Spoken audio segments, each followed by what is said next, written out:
we all want to spend more time in the great outdoors. Nobody does it better and with more panache than design duo Colin and Justin. The hosts of Colin and Justin's Cabin Pressure are back in the BT studio this morning with tips on how you can turn your outdoor area into a 5-star oasis. And you know what? We have never been in better hands when it comes to this. You got it. You know, is that the greatest I love intro that. known to man? You made us feel very special there, Tara. Thank you very much. We love having you here, and we love that you have stuff to show us. Okay. Basically, what we want to say is that the outdoors is there to be enjoyed, and we spend so much time indoors when the weather's really bad. Now that the summer's starting, we want to turn any kind of 2-star destination into a real 5-star luxury retreat. Now, a lot of homes at the moment are obviously being built smaller, so people don't have indoor space for dining. We're saying buy yourself an inexpensive setup from IKEA, dress it out with really vibrant pillows, good ceramics, and all of a sudden, you've got somewhere to sit and chill and really enjoy the temperatures as they hopefully continue to rise.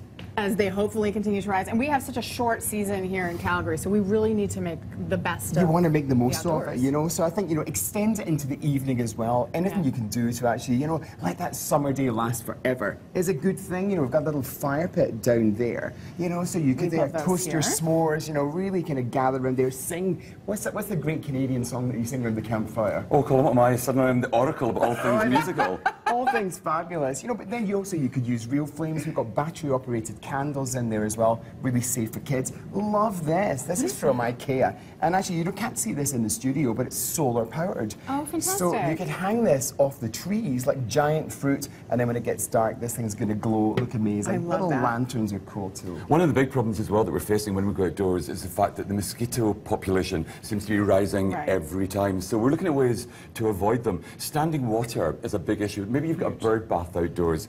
That might sound fairly innocent, but those little mozzies will fly to that and they'll populate it and they'll lay their eggs and they'll hatch. So rid any standing static water. Also dark pots and dark foliage, bushes, and there are things that are really dense on the terrace. They're the things that bring those little mozzies in by the truckload. If you want to do it in a different way, you want to use something like the off clip-on device. It's battery operated. Which you're wearing. Which I'm actually wearing. You stick it in your belt or on your purse or in your handbag.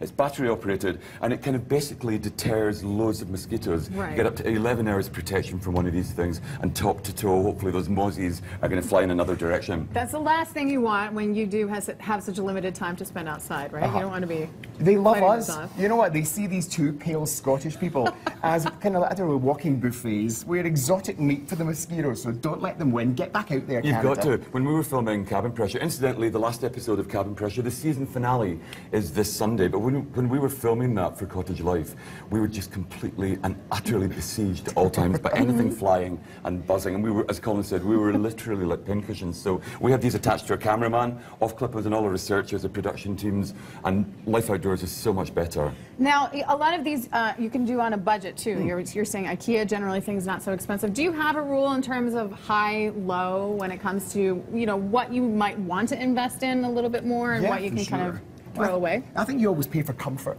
You know, that's the thing. You know, stuff that you're actually going to interact with, you're going to touch, is going to be rewarding to you, is worth spending some cash. Even a pillow, you know, you always see designers do this little kind of chop there. You know, that's from Chapters Indigo. And to me, that's got a great colour story. You know, it says summer. But look, it's got that little chop thing, okay? So I think when you're shopping, we always say, if you can't chop, don't shop, you know, so it's worth actually spending a little bit of money on a cushion with a bit of give on it. It's going to be rewarding, give you a lot more comfort. And again, avoiding the bugs, maybe you'll use plastic foliage. The whole kind of way the outdoor foliage is manufactured now, the fake stuff, we call it permanent botanicals. They're much more realistic. They add loads and loads of life, and they're far less likely to harbour nests of all manner of disturbance. And you can't kill them, which is generally my problem. Colin and Justin, we love you guys so much. And loving you right back. As they mentioned, the season finale, Cabin Pressure, this Sunday. Please come back more often. Yes. We'll be back tomorrow. For sure. And we're going to promise Andy some fantastic weather.